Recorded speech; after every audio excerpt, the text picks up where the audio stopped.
We're going to be discussing public-private partnership success stories.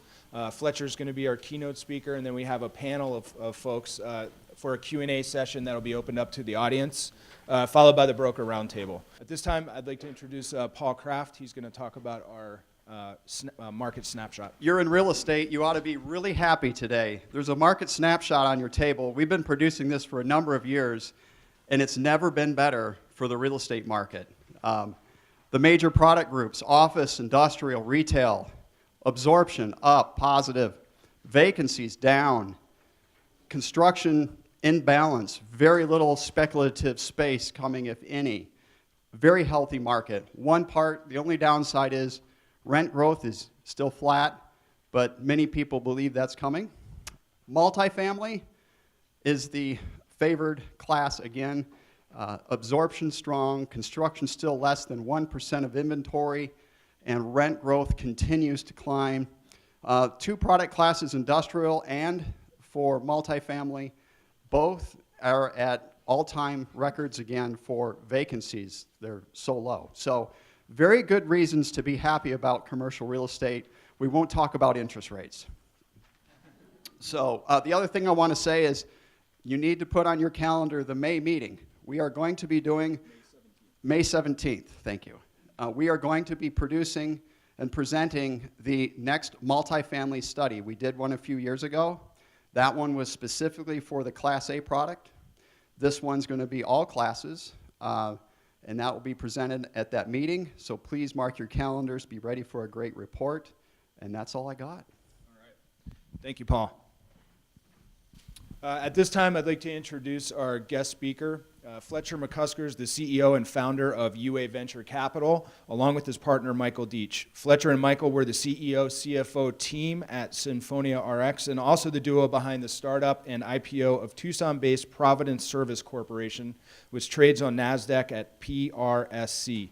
Fletcher, a 1974 U of A graduate, started Providence in 1997 with a $50,000 investment, grew the company to $55 million in revenue, and went public in 2003.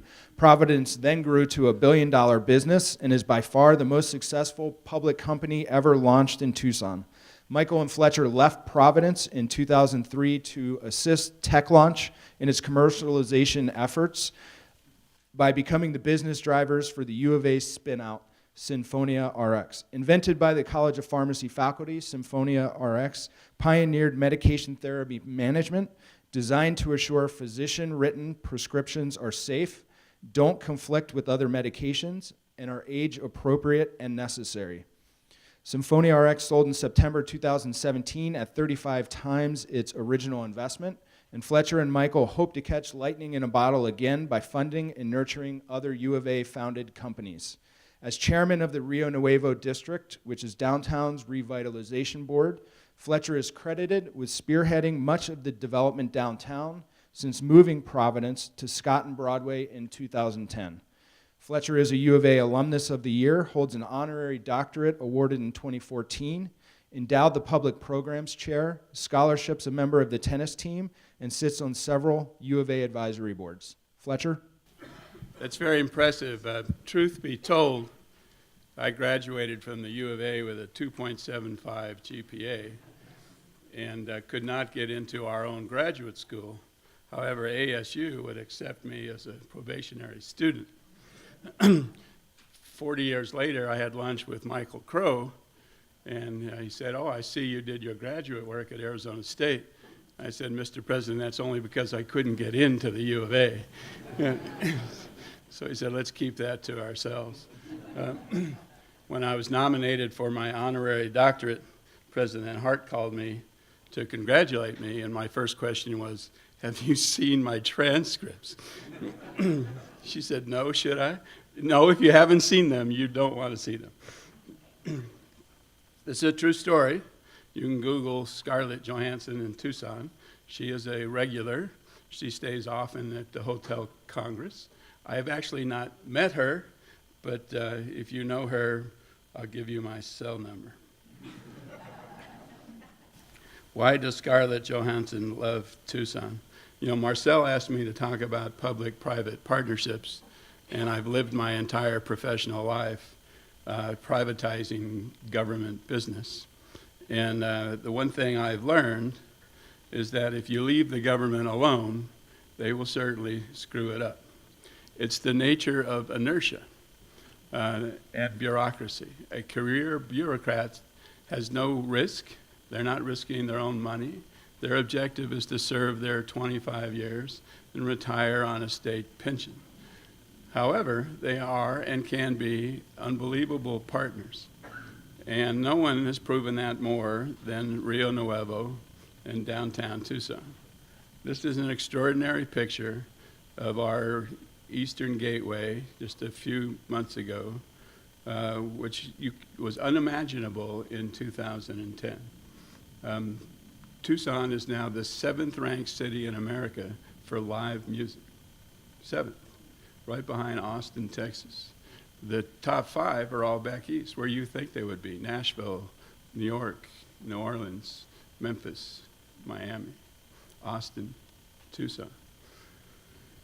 We didn't plan for most of this. I'd like to tell you this was some brilliant master plan, but it's really quite accidental and quite organic. Why is it working? And many of the people that make this work are in this room, and you'll hear from some of us in a few minutes. But since we took over the Rio Nuevo board in 2012, and unless you didn't live here in the period of 99 to 09, you'll know that our government-run Rio Nuevo spent $250 million and never built a thing. We spent $18 million on the Science Center, which is now where the Caterpillar headquarters will locate, and actually never broke ground. So if I came to you and said, Pat, I'm going to give you $18 million, but at the end of the year you cannot build anything, you would be hard-pressed to do that. But we did it over and over and over again. Eventually, the legislature seized Rio Nuevo, appointed a private sector CEO board. We report directly to the legislature. The first thing we did was choose to partner with private sector developers. This is the extraordinary Don Born Project City Park, who's a partner of Rio Nuevo. This is the former Thrifty block, which languished for 10 years, Don, probably, during the recession and when all of downtown was challenged. And ultimately what made this work is Rio Nuevo became an equity partner in this project. It now is 100% leased. It'll have a modern food court on the bottom. If you've ever been to Italy in New York or the Grove in Anaheim, that's the kind of thing that they're doing. It is also now the headquarters of Hexagon Mining, who has just upsized another 10,000 square feet in this building and will house 200 young engineers in City Park. Still a bowling alley and a rooftop bar, Don, yes? The Greyhound, not a bad partner, you know, London-based Fortune 20 company. For 10 years, the Greyhound languished in a modular building over by the freeway because of the conflicts between the city and Greyhound about who was responsible for building the new terminal. If you remember, Greyhound used to be up by the Rialto Theater. They were moved to make way for the parking and ultimately the dormitories there. And according to Greyhound, the city promised them a new terminal. According to the city, we never said that. So when we got involved, the only people that were communicating between the city and Tucson and Greyhound were the attorneys, because Greyhound had launched a lawsuit to try and compel the city to honor their promises. So I called the CEO of Greyhound and said, can I help you? And he said, yeah, build me a terminal. I said, we'd love to build you a terminal. How much space do you need? Well, it's not very big anymore, 1,800 square feet. Everyone thought they needed like 10,000 square feet because it's Greyhound. They only run 10 buses a day through Tucson now. They just wanted a modern little terminal someplace near downtown. So this is Rio Nuevo built. Our partner is the Greyhound company. Totally privately financed. There's not a dollar of state money in this project. Hopefully you've all been into and visited the AC Marriott, an extraordinary partnership with developer Scott Steitler. This project would not have happened without government partners, a true public-private partnership. It involves the City of Tucson, HUD, Rio Nuevo, private lenders, Grand Point Bank, and Steitler and his equity partners, some of which are here. I think I heard Rudy introduce himself. These are the kind of things that are working in our downtown only because a number of us are tenacious enough to find ways to do this. Last time I checked, Rudy, the AC Marriott was 100% booked, and they told me the room rate for the weekend was $429. Before the Marriott finished the AC Marriott, they announced, along again with developer Steitler and Dabdoo, the Marriott Moxie, 2 blocks north of the Marriott AC. Again, a city, Rio Nuevo, private sector, private developer partnership. This would not be happening without all of us collaborating. That's probably the key takeaway from today's message: collaboration and the use of government funds to help seed and enable private development. The Moxie is way too hip for us. We probably will not be allowed in it. It is a totally millennial-driven hotel. You check in with the bar, and they've scratched the knot out of the Do Not Disturb sign. If you're following this project, this is an unbelievable partnership between Rio Nuevo, the City of Tucson, and the Catholic Diocese. Please drive by Ochoa and Church to take a look at what this is going to become. This cathedral was built at the same time the mission in Santa Fe was built, by the same people, in fact. The Santa Fe mission attracts 2 million people a year. This cathedral attracts about 2 people a year because it was walled in, inaccessible, used only by diocese members. So collectively, we have opened this up. The wall has come down. The Marist College, this extraordinary adobe building that was in ruins, is being restored. They're building a new convention center and, oh, by the way, a cafe on this block. We're contributing $1 million to a $24 million project. We're doing the roadway. You'll notice that Ochoa is now narrower because all of that entryway, landscaping, frontage, staircase, cobblestone is our investment in this project. Mercado Annex, you followed the adventures of Dixon, Weinstein, Gaston et al. On the west side, another project that was really hurt by the recession, about to be foreclosed on by the City of Tucson. If you know anything about how performance bonds work, if that had been foreclosed on, there probably would be nothing ever built in this downtown again because nobody would issue us a performance bond. So Rio Nuevo stepped in and bought the performance bond from the city, and then what did we do? We invested equity with the developer.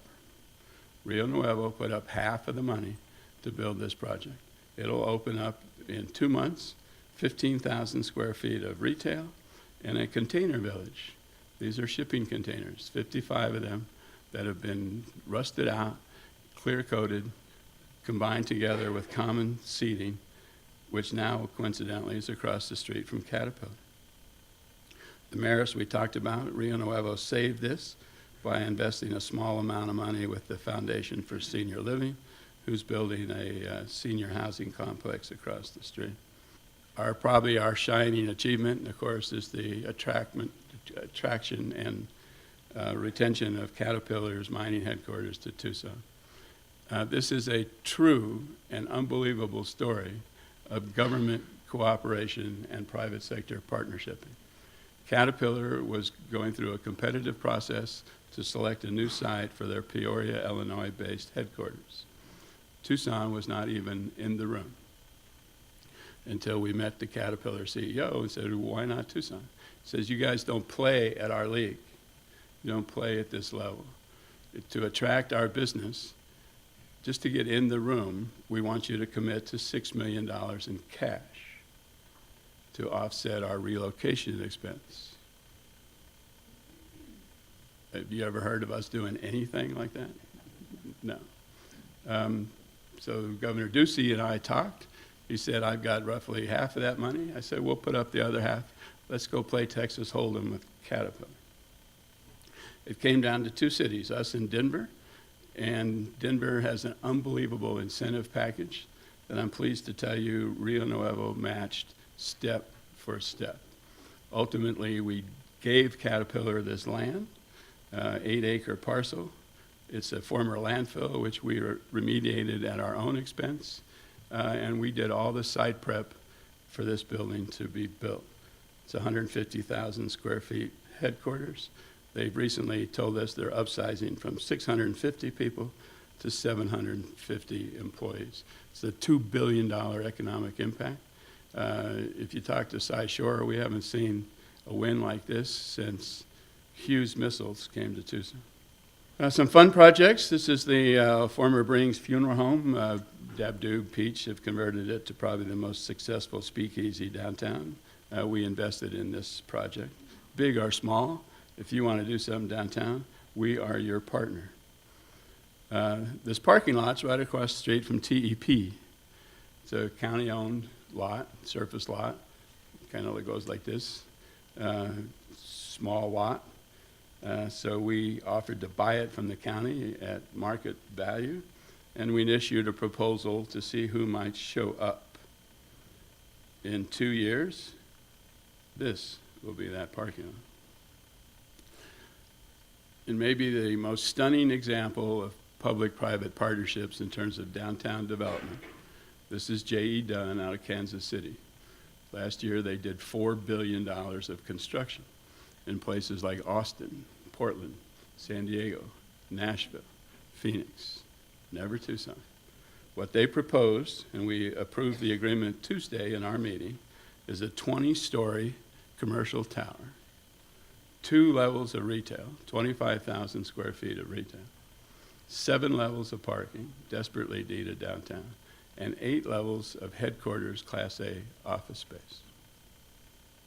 When we talked to CBRE about this project, they indicated that they estimate there's 500,000 square feet of Class A office demand in downtown Tucson.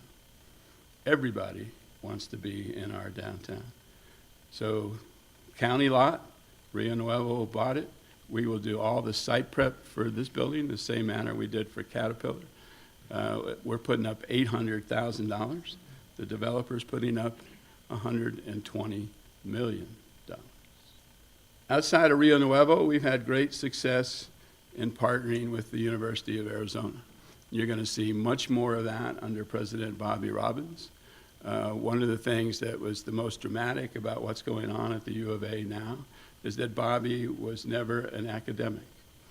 He's a CEO, a business leader, heart surgeon. He ran the Texas Medical Center. He's a commercializer. He ran an incubator in Houston. He's brought that kind of tenacity to Tucson. All around us, projects are developing that will partner private sector growth capital, private sector entrepreneurs with U of A faculty and U of A business. We believe that the University of Arizona could eventually be in the top 10 of commercializing universities. We now have 1,000 patents at the U of A. So we sold this company as we were introduced for a lot of money, and we decided to put some of that back, so we've launched a venture capital fund that's dedicated to U of A science. Again, public-private partnerships.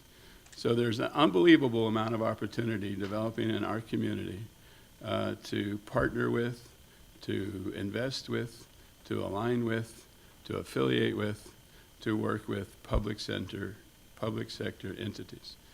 The county, the city, the Indian nations. We're actually talking to the Tohono O'odham about a joint project in the university. There's never been a time when the opportunities for triple P partnerships has been more robust. And I think, Marcel, we were planning on some questions, or do you want to do that in the panel? I think we can open it up for a couple of questions directly to Fletcher. He's also going to serve on the panel, so there'll be another opportunity as well, and questions for other panelists. But Bruce? Are you able to comment about Broadway corridor and some of the work that Rio Nuevo is doing there? Sure, Bruce. Thanks for the question. If you didn't hear it, the question's about the so-called Sunshine Mile and the widening of Broadway. So Rio Nuevo's never had a dog in the widening hunt. It's been quite controversial. A lot of people are wondering why we're widening Broadway at all, but indeed the city intends to widen Broadway from Country Club to Euclid. In that process, they would condemn and demolish some 70 buildings on the north side of Broadway. Many of them are small retail shops that date back to the 40s and 50s. Not because they're in the roadway, but because they're too close to the roadway. So they lose their parking, they lose their setbacks, and they are no longer zoning compliant.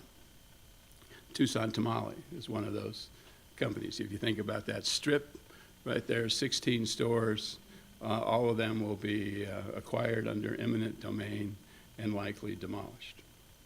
So we approached the RTA and the city and said, instead of tearing those down, why don't you gift them to us? We're the government, you're the government, you can do that under eminent domain, and then we will pledge to remodel them and lease them back to sales tax paying customers, retail. And ultimately, we'll sell the improved properties and give all the money back to the RTA. Now, that sounds like a pretty simple answer, yes? No brainer. Took 2 years. And finally, in the last 2 weeks, the city councils agreed, our board approved on Tuesday, an intergovernmental agreement that will do exactly that. We will take over some 50 properties under eminent domain. We will try and keep the merchants that are there that want to stay. We will rehab the buildings to create some sort of theme with very little frontage. So we've got to figure out parking and access. We're looking at alleyways. We've hired the Project for Public Spaces to help us. If you know their work, they did Bryant Park in New York and downtown San Francisco and downtown Detroit. So it's entirely conceivable what would otherwise have been torn down vacant roadway, a la Grant Road, can become a retail destination. Think Paseo Drive in Palm Springs. That's our hope as we revitalize them. So can you tell us where the money comes from for the partnerships? Sure. The question's about where our money comes from. We are a sales tax district, so we get 50% of the sales tax that's created within the Rio Nuevo boundaries. And it's basically a dog bone that extends from A Mountain through downtown, all the way down Broadway to Park Place Mall. So all of those stores, every time you shop in that district, half of your sales tax comes back to us. With respect to the UA Venture Capital Fund, is that somehow tied back to downtown? The only connection is that we're in the Ronstadt family home on 6th Avenue and 5th Street. Beautiful old mansion that's been lovingly preserved, but it's really not related to our downtown work. But it's, again, I think, a great example of the opportunities to partner with a public entity. And that's really what we've chosen to do as our real job. Rio Nuevo is my full-time job. My real job is to try and grow some U of A science. Can you talk a little bit about the Rio Nuevo bill that was passed by the House and going into Senate? Thank you for that. Questions about our extension bill. It's House Bill 2456. Many of you helped us get that bill through the House. We're going to need you to double up those efforts in the Senate. But as you know, when we took over Rio Nuevo in 2012, we were saddled with $120 million of city bond debt. So our current TIF income, to your point, is about $1.4 million a month. $900,000 of that goes to pay off the old debt. So we only create about $400,000 a month. In spite of that, we've created $300 million of downtown construction activity by partnering with private sector developers. Our current leverage ratio is 10 to 1. For every dollar we invest, the private sector is investing 10. We are running out of time, frankly. We sunset in 2025. There's still a lot of work to do downtown. The entire west side, the landfill is some 55 vacant acres of former landfill. There's a number of parcels downtown, like the one that we showed you, number of still empty government buildings. We would like to finish our work. To our pleasant surprise, the support of this extension is coming from the most conservative parts of our legislature, people who would not typically support a tax incentive bill.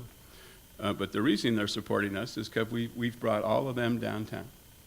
We've toured dozens of legislators, showed them what's happening, that we're all doing, that you're all doing, and they literally were blown away. And Mark Fincham, who is probably the biggest anti-tax Republican in the House, is the sponsor of our bill. That has stirred up the anti-tax sentiment led by none other than Ally Miller to kill our bill. And as it moves through the House, what we heard from members was, I'm getting 1,000 negative emails to every one positive emails. You guys have to show up. Numbers matter. So what typically happens in our space is SALC writes one letter saying our organization supports this effort. What we asked them to do this time was to have every member write a letter. And what we heard from members when our bill passed is we actually ended up outnumbering the opposition emails.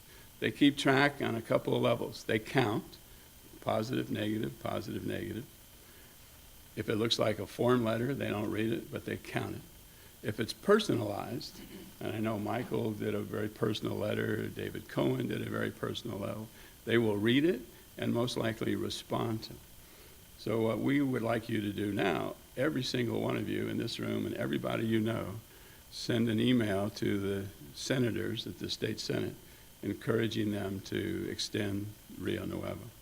We go to the Commerce Committee on March 12th. That's a 7-member committee. If we pass that, we go to the floor of the Senate. If we're extended until 2035, it means something in the neighborhood of 200 million government tax dollars to downtown Tucson. Money that, if we're not extended, will go to the state general fund. What we've demonstrated that's germane to this topic is that we can leverage that money 10x. So if we can get $200 million of tax money, you'll see $2 billion of downtown investment. Our downtown will rival anybody's. Portland, San Diego, Austin, Baltimore, you name it, and we'll be on that map. But if we don't extend it, we're basically out of business and broke.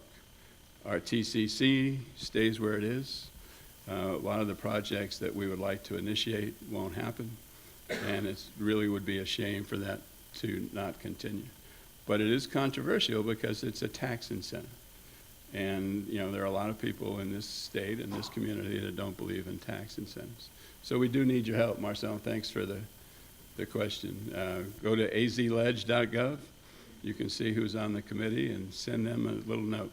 Or to make it easier for you, if you're so inclined, give me your email address. I can forward you an email that has a link to all the senators' email addresses and a sample form letter. And of course, you're welcome to write your own personalized letter. So, see me. The debt you referred to, what's the status of that, and does that continue? The city, in its 99 to 09 period, bonded about $140 million, using future TIF revenues as the payment source.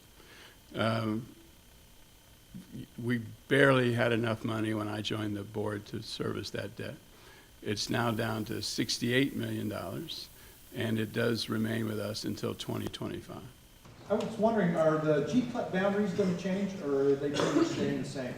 The questions about the GPLET, the Government Property Lease Excise Tax Program, its statute requires that it be in a blighted area, so probably not much expansion of that.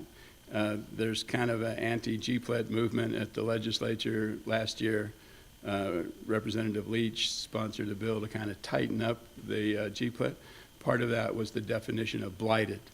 because although we've used the GPLED quite appropriately, Paradise Valley built a bowling alley with a GPLED, and there have been other abuses in other parts of the state. So they really clamped down on the ability to use the GPLED. They also clamped down on its term. So you can only get the excise tax abated now for 8 years. Used to be 25 years. But it's still a very valuable tool. It's a great example of a public-private partnership.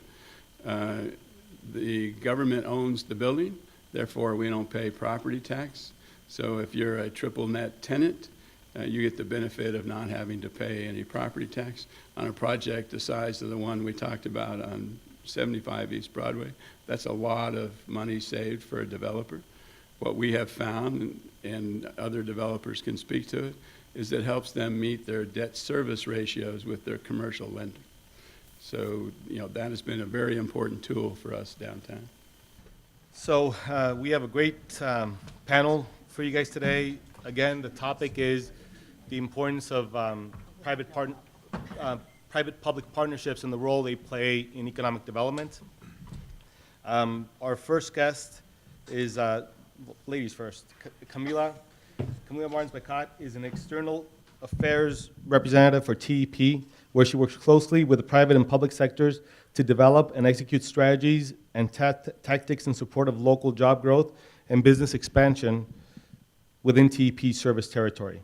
She previously served as Economic Development Manager for the City of Tucson. Her work with the city focused on downtown revitalization and citywide business attraction.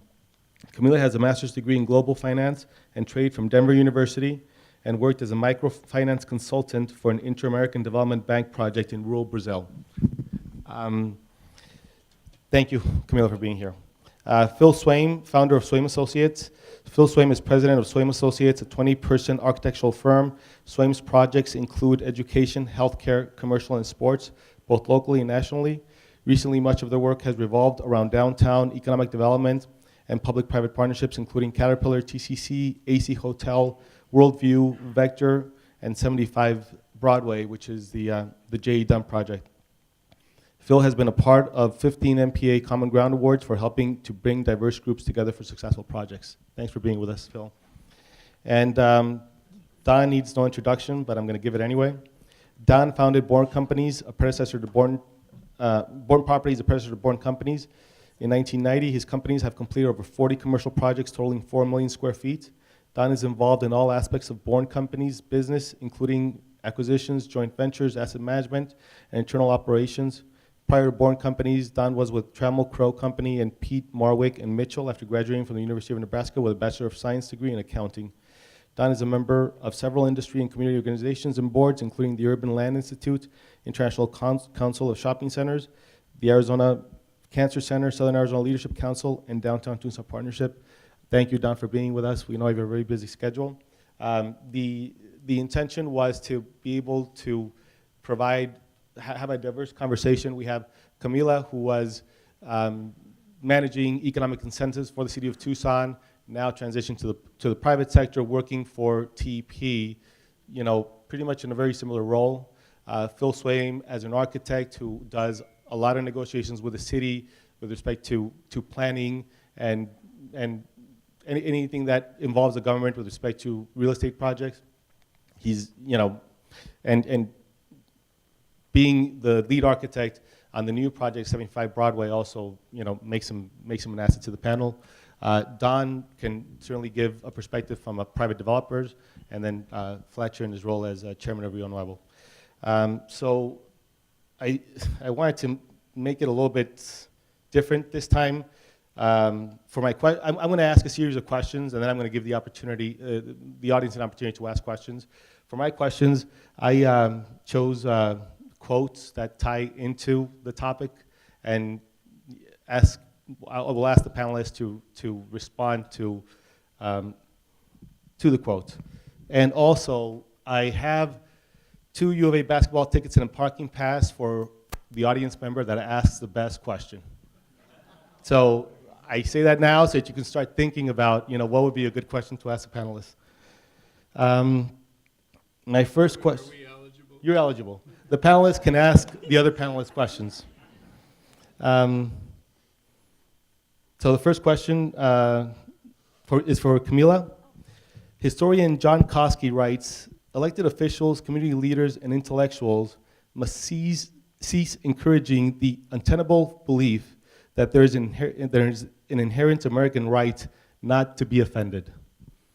I'm referring, of course, to neighborhood associations. Do you feel that neighborhood associations have hijacked the path of development? And if so, how can we improve the approval process to allow smart growth? Thank you. I can take the fifth. I want to start off by saying that I no longer work for the city, so my responses do not reflect those of the city of Tucson. So before I begin, can I get a show of hands of those who love working with the neighborhood associations in Tucson? Really? No one? So that kind of answers the question, right? Like, the neighborhood associations here in Tucson, they play a very vocal role in the development process. And some would argue that those have resulted in really good projects, and some would argue that they've just stifled the process. And no offense to anyone that's done a project here in Tucson, but I don't think a lot of the projects that are going up around downtown Tucson are gonna make the cover of, Architectural Digest or something like that. We have a process where the developer has to listen and acquiesce to certain demands of the neighborhood association, but in truth, they're just there to elongate the process, which as developers and part of the real estate community, we know equals money. And I think what would be best for this community in terms of engagement of the neighborhood association is really to change the focus of the conversation from what they don't want to what they do want. And that would require a lot of work on the part of the city of Tucson to identify what it is that these neighborhood associations want to see. A list, perhaps, and then a developer, and I'm sure a lot of those of you in this room would agree that if you're given a particular list of wants and desires in exchange for a non-interrupted development process, you would happily sign on the bottom line. And so, for example, I will speak to my personal engagement in the current project that's happening at 4th and 6th. There have been a lot of man-hour and woman-hours put into that project outside of the formal development process, all for a project that is completely allowable under the rules of the IID. Now, why does a developer or an architect or anyone have to spend that much time for something that is completely allowable? So instead of focusing on the people that are afraid of change and the people that don't want to see Tucson advance to the next level, a suggestion for improvement would be to change the conversation from no to what is it that you want and start there instead of the opposite. Again, not the view of the city. So obviously, the role of neighborhood associations, to a certain extent, provides value, but there's also something in the process that's simply not working. And it's great to have the perspective from someone who was knee deep in the process previously, who no longer speaks for the city. So along those lines, Don, Andres Duani, author of Suburban Nation, writes, "We have legislators who think it their duty only to listen to the people instead of becoming expert on the subjects which they must decide upon. If we accept that the City Council and the Board of Supervisors will continue to act based on expressed concerns of their constituents and less on the expertise of urban planners, should certain development decisions not require their approval?" I know it's blasphemy, but That sounds like a setup. Of course, theoretically, I think that would make sense. If we had more expertise about our topics, we'd probably make better decisions. I have to say though, and maybe some people in the room would disagree with me, but I've actually found the city and the county to be pretty good to work with over the last few years. And I believe, I joke that we didn't want to waste a good recession. And all of a sudden, when you have to start to balance a budget and you have to understand how we're going to pay for, our services, things like sales tax start to make more of a difference. So we've been fairly fortunate. I don't want to jinx ourselves, but I think the other side of that is that if you look at what happened with Rio Nuevo, it probably is the best answer to your question. What'd you say the debt was that the city racked up? 140 million. So the city racks up $140 million worth of debt with nothing to show for it. You had some private leadership that run businesses that understood how business works, and you leveraged, what'd you say, how much? 30 million to 300 million. So that probably is the best answer for the question. All right. Thank you, Don. Phil, Victor Dover writes, parking is a narcotic and not to be a controlled substance. It is addictive and one can never have enough. James Castle writes, any place worth its salt has a parking problem.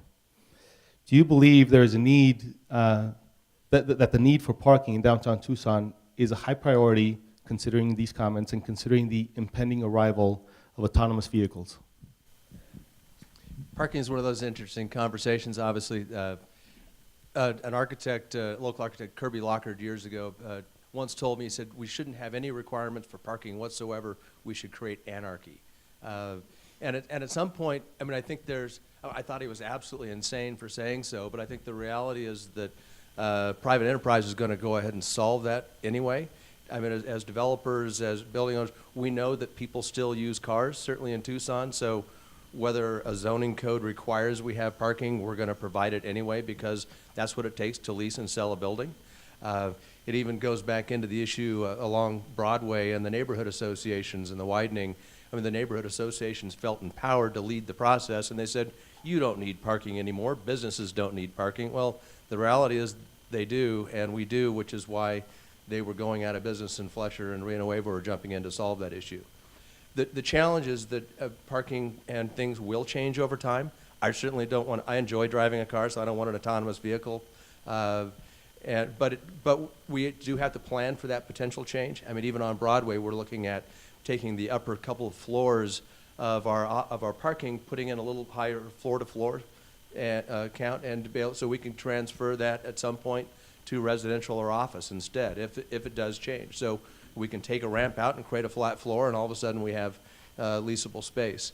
The downtown code saying you don't need to have parking, find a solution, I think has been ingenious. And some buildings have not provided parking, which creates an economic opportunity for somebody else. The city and county have handled that quite a bit. Hopefully there's an ability for private developers. Right now, the parking garage is pencil. I mean, when you really look at rates, and so there's an opportunity economically downtown to do that. But it is the tail wagging the dog on development projects right now. It certainly is on Broadway, and we're looking right now to probably the city and county as a public-private partnership on the Broadway high-rise on how to be able to manage and lease the parking. So it is necessary, as much as we love to say that it isn't. Hopefully mass transit will come in and take over someday, but as long as much as we all love to romanticize and say let's all take the train or the bus, how many people here came to this meeting using a light rail or we drove our cars. So it's a problem we can't solve immediately, but and it's not quite addictive, I don't think, but it is a necessary evil. Thank you for the response. My next question for Fletcher. Architect Daniel Ashworth writes, downtown is the antidote for boredom. That seems to be truer in Tucson right now than anywhere else, thanks to Rio Nuevo. Public boards are often vulnerable to paralysis by analysis or paralysis by failed consensus and tend not to stray far from the herd. What are the factors that have allowed the current Rio Nuevo board to act so decisively? Great question. First of all, we're all CEOs in our own right. So we run companies. We know that you have to take risk. We know that you have to move swiftly. That's contrary typical to government paralysis, your word. We did a couple of things early on that have made a huge difference. One of those was a trip to San Diego. You may or may not know that downtown San Diego is the TIF. Everything that's happened in downtown San Diego was because of a tax incentive district, very much like Rio Nuevo.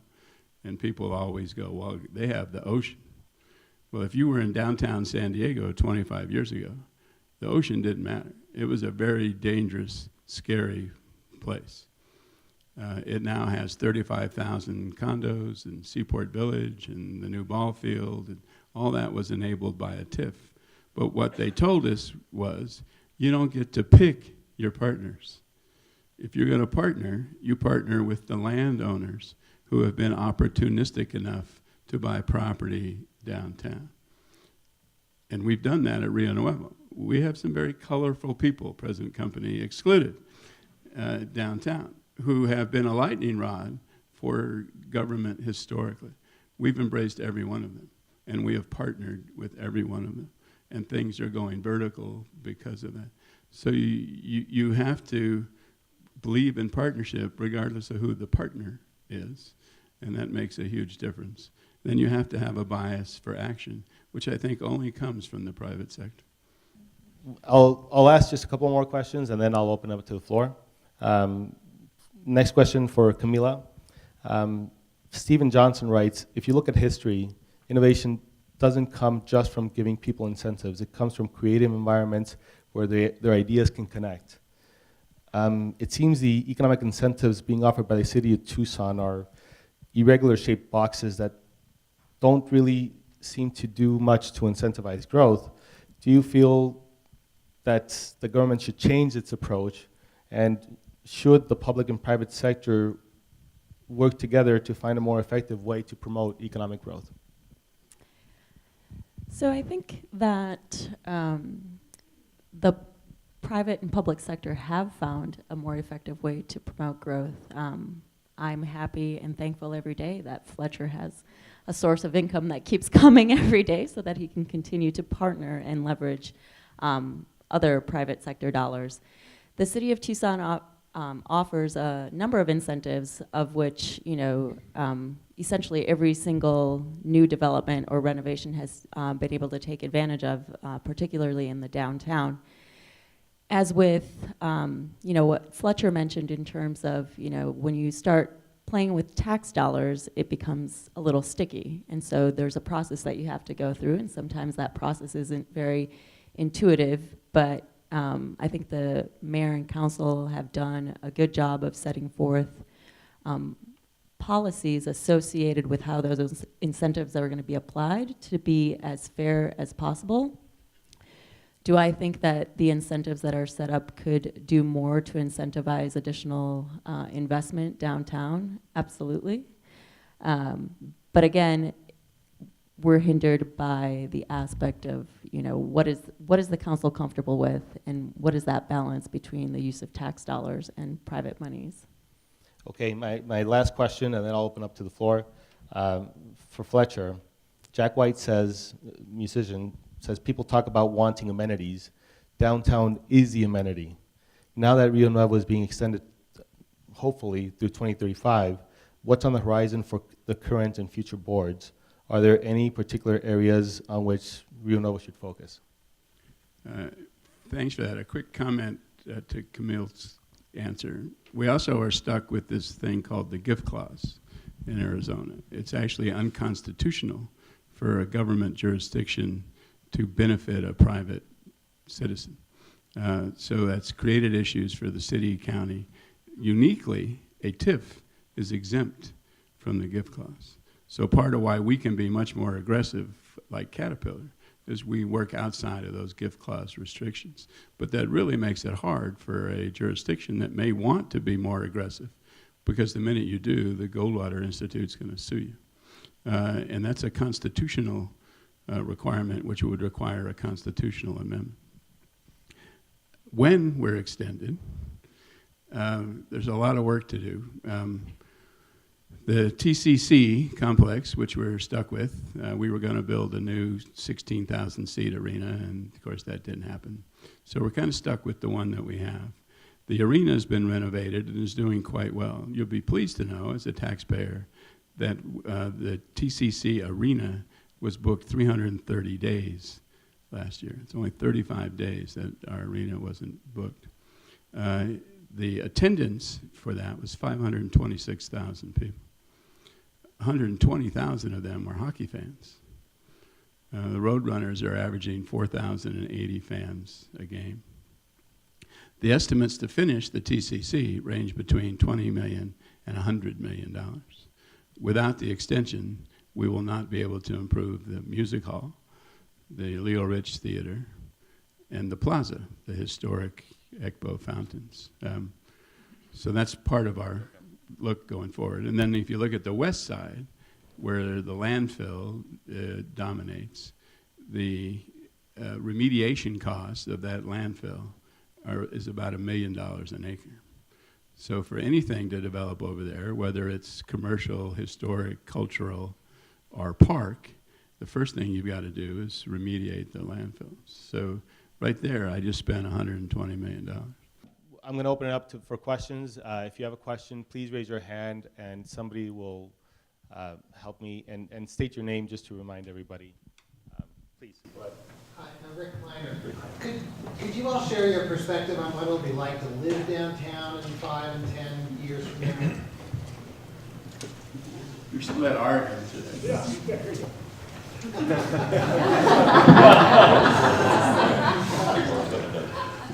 Thank you, Fletcher.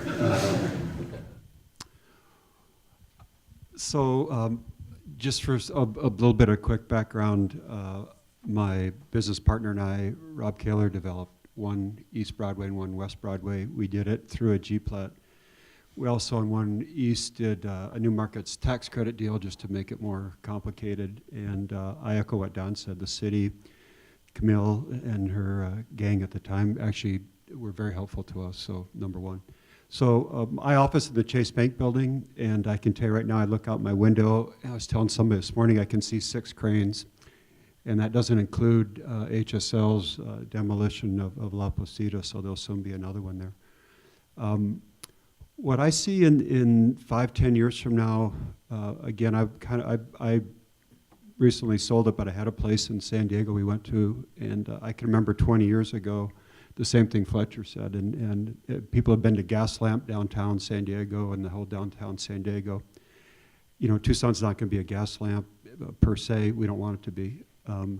But what I do see, and I hope I'm right on this, is if you go to a San Diego, if you go to a Denver, if you go to similar type cities, a Salt Lake to some extent, what you see is more business down there. And hopefully with this 20-story tower and some other things that are happening in Caterpillar, you'll see more of the private sector. You'll see more people walking around.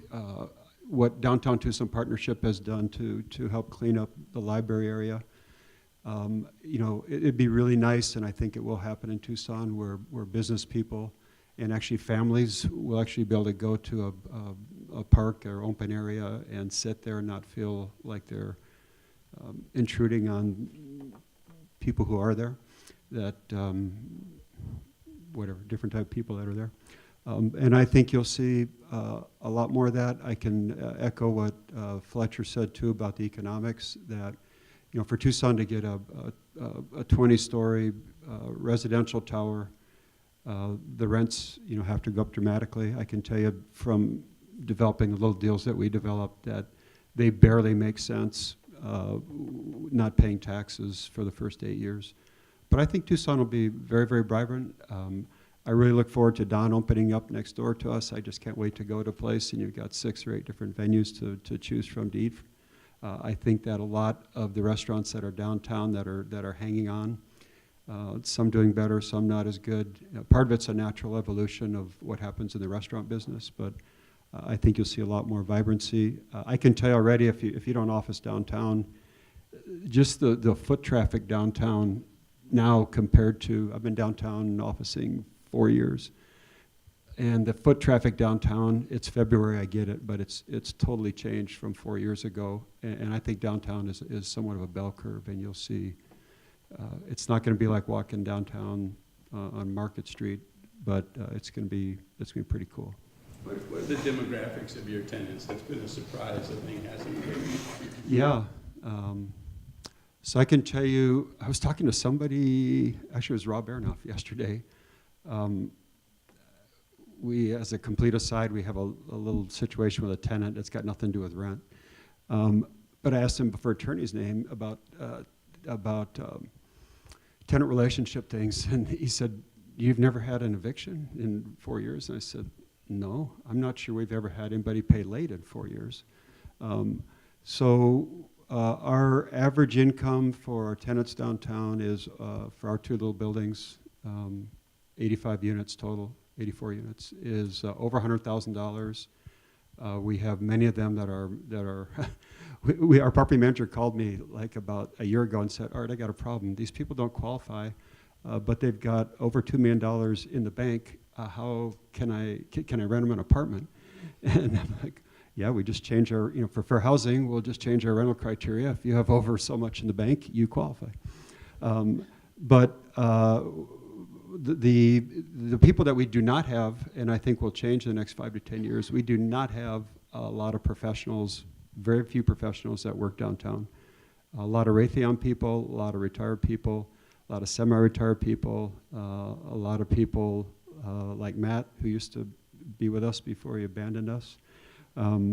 But those type of tenants, and a lot of them, I think we're probably 20–30% of them are sold their homes in either Green Valley or the foothills or other places. They said they were dying, and they're renting. A lot of people have gone from 3,000–4,000 square foot homes to, believe it or not, 1,400 feet and 1,200 feet. It's been pretty amazing.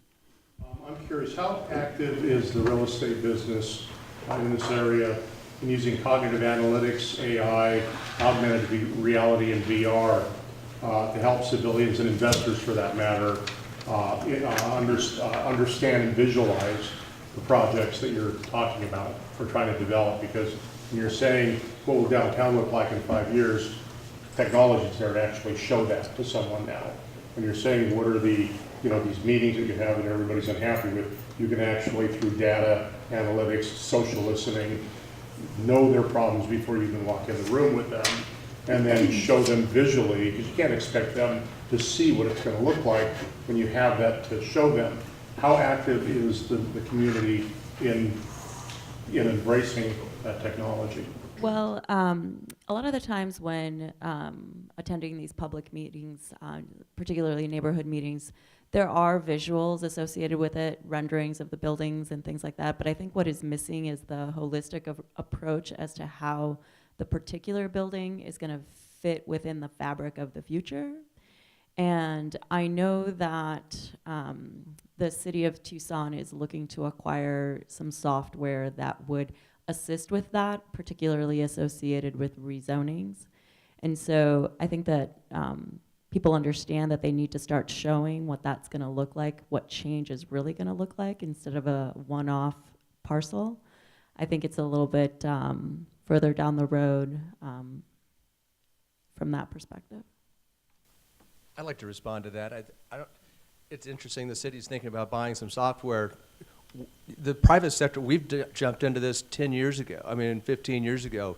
We're doing 3D modeling from the day we start or months before we have a contract. And it's years ago, we used to have to charge $25,000 to do a 3D rendering or, God forbid, an actual video walkthrough. We're getting kids out of college now that do that in a couple afternoons.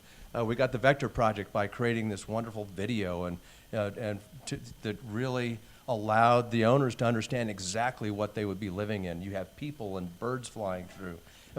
We can do this from day one. It's absolutely, we need to be able to do a better job as an industry to show people what's possible. I think it's a challenge in Tucson. We don't have a lot of great examples necessarily historically to show our communities and neighbors what's possible. And so they don't trust us. So I think by using this technology you're talking about, we can solve those issues from early on. And absolutely. Sounds like a business opportunity for you. It is, and we've exploited it. Yeah, Part, absolutely. part of our challenge collectively is someone's presenting a project, because we don't have a lot of examples, they'll show a multi-use building from Sacramento. And everybody goes, oh my God, we don't want that. You know, so we are not very good about visualizing and sharing those kind of virtual experiences that could make a huge difference in terms of what something might actually look like, instead of trying to point to something that we're stealing from somebody else. And generally, they're not very appealing, you know, when they show a big rectangular box and they describe it as multi-use. And to some extent, that's what's freaking our neighborhood associations out, because you know, we're ground level for 200 years, and then you come into the West University area and you want to put in a 14-story high-rise. You've got to be better able to visualize what that's going to look like, and we're not very good at that. What are the opportunities to use media, things like that you just discussed, you know, for the smaller developer, for the smaller investor that doesn't have the benefit of, you know, capital? We do it for every size project. We don't use CAD anymore, which is a two-dimensional program. We use a program called Revit, which is a 3D modeling. We build a 3D model of every project we have from the beginning when we first start design. And what it allows us to do is, from the first week of a project, to start having images of what you're going to get. So whether it's a TI or a 3,000 square foot office building or a 20-story tower, we can create those models for you, and it's not expensive to do it all, and it's so valuable. It's something that not all architects, unfortunately, have embraced it, but the majority have that are successful at this point. And I think there's also a lot of resources throughout the community that you could tap into. U of A interns and things like that.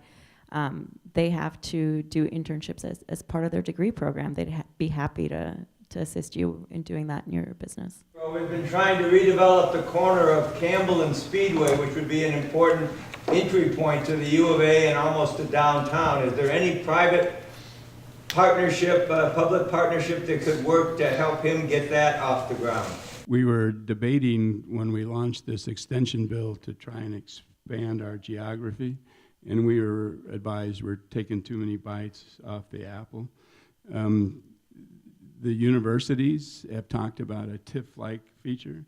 Arizona State now basically has a TIF.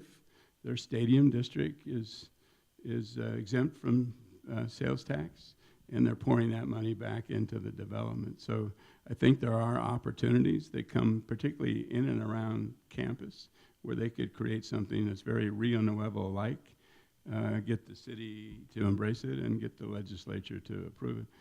And that's really the only way then you can get around the gift clause issues, George, is to do something that exempts it geographically.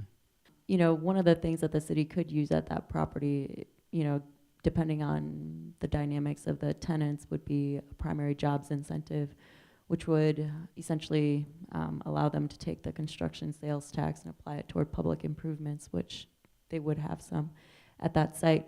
But also, I wouldn't be surprised if there were a partnership that came from the U of A and that particular development, given Dr. Robbins' background and his work in Houston. If I could add something real quickly, a public-private partnership doesn't necessarily have to be economic incentives. I mean, we've talked about the neighborhood involvement or processes. I think if they could, the city or the university could both step up and help lead that process. It's a logical location to have high-rise and growth. So, letting the neighborhoods feel empowered to drag out this process just is not supportive. Pima County, we can get a building permit from Pima County in 5 days now. They've started talking to us about the infill incentive district process, and why does that take 5 months? Why can't we do that in 4 weeks? If they would, that's the partnership, I think, that's really easy for them. It doesn't take money. It just takes a different philosophical approach. Yeah, I mean, if you think about what I said in response to my first question, which I'm sure everybody, I'll be getting phone calls about that response. But it really is about, easing the process, easing the development process, because I think that eventually, you know, things are going to get developed, and the people that are not interested in development, they are in the minority. If I could go back to one of the ways that you know, the community can be engaged, and going back to what Fletcher said about the state legislature counting the yays and the nays associated with Rio Nuevo, show up at the council meetings, outnumber the neighborhood people, and the council will then start to hear your voice instead of just hearing the one voice. What I've heard today has accepted, meaning left out, the historic past of urban planning and our sort of excellent foibles during urban renewal. A lot of what neighborhood associations are fearful of is what happened in the 40s and the 50s under the Housing Acts, and being totally not listened to, having things appropriated, stolen, taken. And so in some ways, I think a lot of what the neighborhood reaction to is natural, and it's our industry's problem that we haven't done a good job of addressing our past failures and bringing them along and seeing what could be. So I'd be curious, Fletcher, you've made an incredible amount of progress in this town. How have you engaged that kind of dimension, if at all, in your work? The hotel at the TCC is a good example. It sits on Cushing, immediately across the street from the barrio. So we knew that that was going to be an issue aesthetically, traffic, parking. So before we ever even talked to anybody, we talked to barrio residents and learned what their issues were. And they weren't so concerned about a hotel, but they were really concerned about parking and the off-site parking demands that it creates for people driving through their historical neighborhoods. And you know, if the TCC charges $10 to park there, you can park for free in front of my house. Where are you going to choose to park? So what came out of that was the dialogue ultimately that went to the city manager and city council. How do we resolve this off-site parking issue? So we had zero, think about that for a minute, zero neighborhood negativity regarding a huge commercial project on the back lot of the TCC. And I think it is engaging the neighbors. I thought your suggestion's brilliant, is to go to them, ask them what they want. I think in 2010, at John's building downtown, we exhibited 92 failed master plans. And we're now adverse to master planning because we're so bad at it. So what happens is developers propose and the government now reacts. And a lot of times they've submitted their zoning application before they've met with any neighbors. And you talk about a formula for catastrophe. You know, plan a high rise and don't tell anybody about it. But that's exactly what's going on. And I think the chance is to involve our neighborhoods early, include them in the process. We're doing that on Broadway. We've had several stakeholder meetings. We've had a walk around. We're soliciting suggestions about aesthetics. So if they're involved, and they're typically involved early, they can be part of the process. The city of Tucson has like 54 neighborhood plans. And a lot of these neighborhood plans were developed in the 70s and 80s. And thankfully, I'm not the same as I was in the 80s. And I'm pretty sure that none of these neighborhoods are the same as they were in the 80s. And so it's time to update them and perhaps take a different approach to a neighborhood plan where it isn't just about the residential component of it, but how the residential component interacts with the business component at the larger intersections, and then come up with plans that look at that from a holistic approach. That particular initiative is called out in Plan Tucson. It's a huge undertaking, especially for the city of Tucson that is so short-staffed. But if as a development community and a commercial real estate community, if you're looking for a way to really kind of assist in the change of that conversation, it would be to bring up to the city that, hey, you know, maybe you need to start looking at these as how these things interact instead of how they oppose. Questions for Don. Your project's mixed use. We've heard about the jobs that are coming. Art mentioned 6 or so restaurants. Can you talk a little bit more to the audience about what the retail portion, what's different about that project? It's a food hall and not a food court. We joke about it because we're dealing with all local restaurateurs, for the most part, all very successful people who have sit-down restaurants, but they're going to do a quick serve concept in City Park. And that's really consistent with the trend we're all seeing, that the quick serve business is growing and the sit-down business to a certain degree is not. And we're coupling that with entertainment. People always, first thing they always ask about is, are you really going to have bowling? We're going to have 6 lanes of bowling on the second floor. And we'll have outdoor areas and hopefully music and other types of entertainment. So the goal was to try to create, by the collection of a lot of smaller people coming together as one, is to kind of create an anchor tenant for downtown that would hopefully make the pie bigger as opposed to taking bites out of everybody else's pie. What's particularly unique about this project and this developer, there's 0 parking on that side. 0.